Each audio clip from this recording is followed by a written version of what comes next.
a tous en tête cette image du robot majordome, hein, un peu tout droit sorti de la science-fiction. C'est une promesse qu'on nous fait depuis des décennies. Ah oui, depuis très longtemps. Mais là, il semblerait que cette promesse soit sur le point de frapper à notre porte. Il faut juste se souvenir, il y a une quinzaine d'années, le smartphone, ça semblait être un gadget un peu futuriste. C'est vrai. Aujourd'hui, c'est une extension de nous-mêmes. Eh bien, on est peut-être à l'aube d'une transition aussi massive. Sauf que là, on ne parle plus seulement du monde de l'information, mais de celui de l'action physique. C'est un passage qui est fascinant.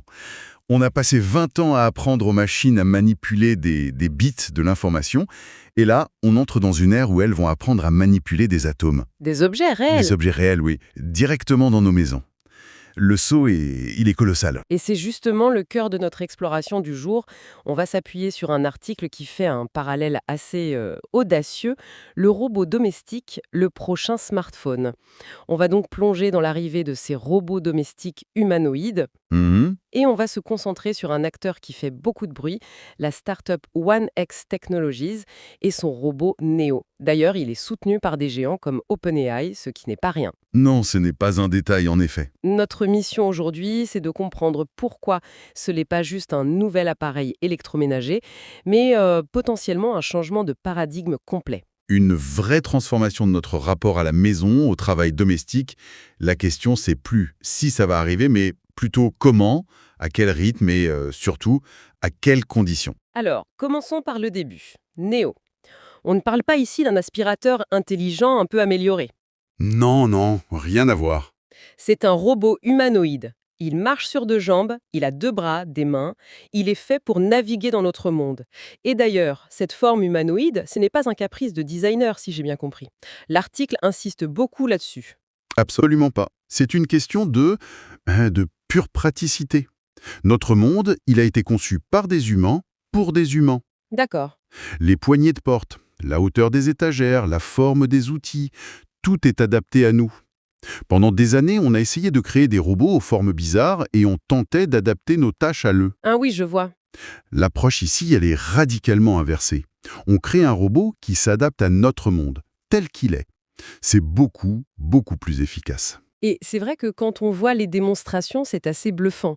On voit Neo faire des choses qui relevaient de la science-fiction pour une machine grand public jusqu'ici. Il plie méticuleusement le linge. C'est ça. Il saisit délicatement des œufs, il arrose des plantes.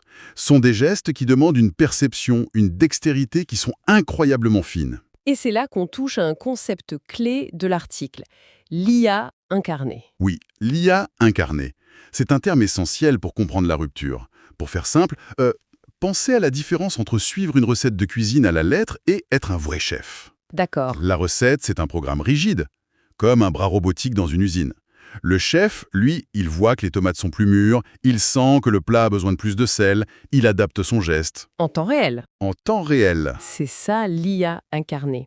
Neo, il ne suit pas juste une programmation. Il perçoit, il comprend et il agit dans un environnement qui n'est jamais deux fois le même. Donc, si je comprends bien, la différence fondamentale, c'est qu'un lave-vaisselle, il exécute un cycle. Point. Alors que Neo, lui, pourrait voir un versal sur la table, comprendre qu'il doit être lavé, le prendre et le mettre lui-même dans le lave-vaisselle. C'est exactement cette distinction qui est cruciale.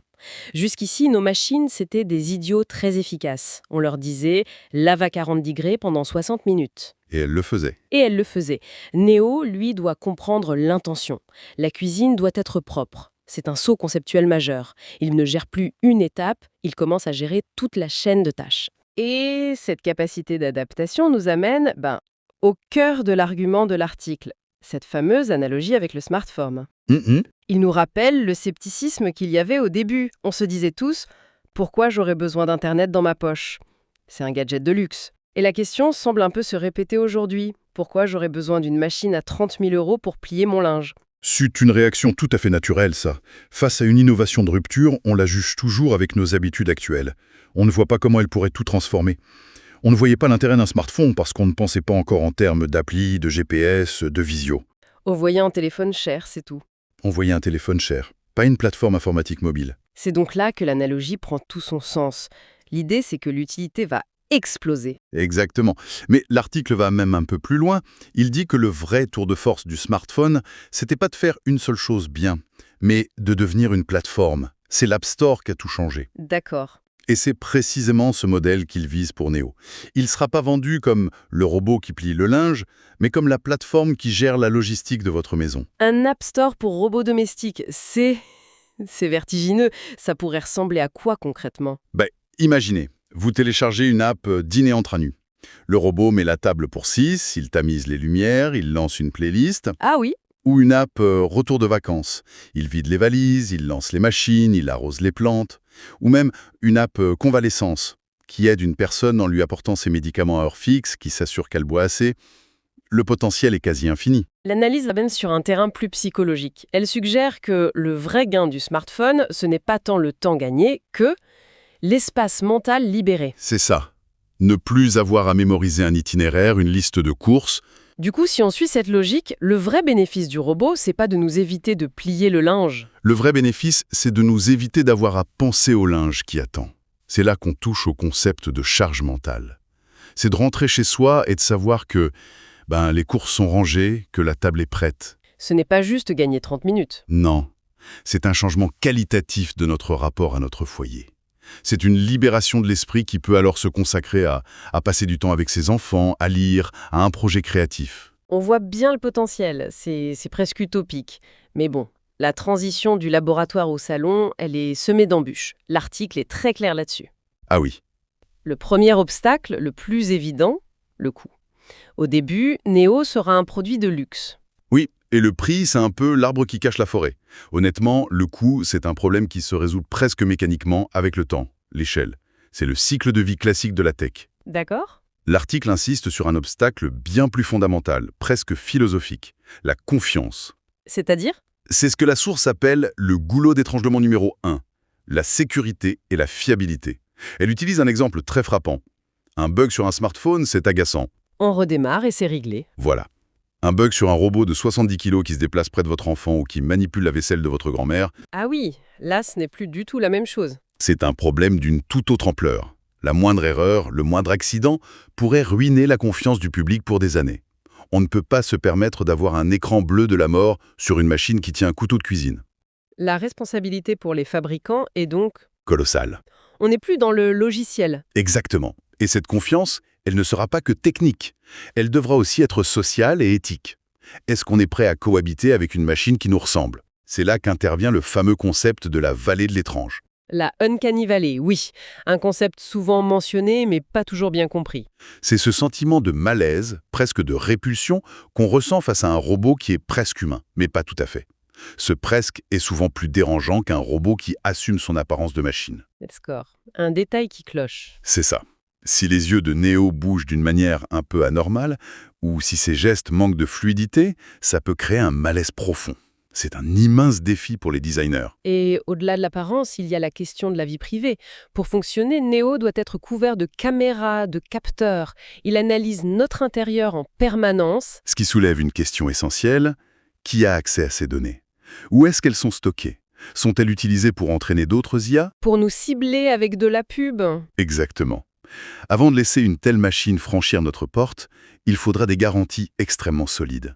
L'acceptation passera autant par la fiabilité technique que par la confiance éthique. Alors, si on prend un peu d'auteur, qu'est-ce que tout ça signifie pour notre avenir? Et l'article propose une vision finale assez forte. Il rappelle que le XXe siècle nous a donné des machines monotâches. Oui, le lave-linge, le lave-vaisselle. Voilà, elles nous ont fait gagner du temps, mais elles ont toujours besoin d'un opérateur humain pour les charger, les programmer, les décharger. C'est ici que se situe le changement de paradigme.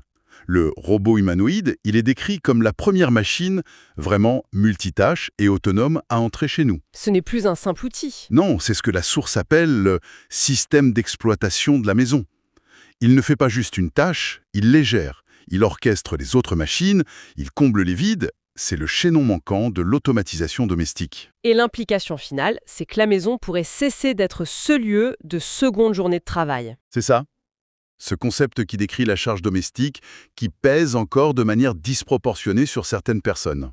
Elle pourrait devenir vraiment un espace de repos, de créativité, de relation. C'est la promesse ultime. La technologie prendrait en charge la gestion et l'exécution des corvées, et ça nous permettrait de réinvestir notre temps, notre énergie mentale dans ce qui a vraiment de la valeur pour nous. D'ailleurs, l'article se termine sur une citation que je trouve excellente. Oui, elle est très parlante. Elle dit en substance: tout comme il nous semble aujourd'hui archaïque d'aller à une cabine téléphonique pour passer un appel, il semblera probablement étrange à nos enfants, d'ici 20 ans, que nous ayons pu passer nos week-ends à ranger, nettoyer et plier du linge. C'est une image puissante. Ça montre à quel point nos normes sociales peuvent évoluer vite. Ce qui nous semble inévitable aujourd'hui pourrait devenir une simple curiosité historique pour la prochaine génération. En résumé, si on rassemble toutes les pièces, Neo et ses concurrents, ce ne sont pas de simples gadgets. C'est le début potentiel d'une nouvelle ère. Oui, une ère qui pourrait être aussi transformative à la maison que l'a été le smartphone pour notre vie numérique et sociale. Le chemin est encore long, les défis sont immenses. Absolument. Le coût, la sécurité, la fiabilité, et puis construire cette confiance sociale et éthique. Mais le potentiel de transformation de notre quotidien et surtout de notre charge mentale est tout aussi colossal. Tout à fait. Et pour conclure, cette exploration nous laisse avec une question ouverte, une pensée à emporter avec soi. Une question qui va au-delà de la simple technologie. La voici. Si une machine pouvait prendre en charge de manière totalement autonome une seule et unique catégorie de tâches domestiques dans notre foyer, laquelle choisirions-nous pour libérer non pas seulement notre temps, mais surtout notre esprit?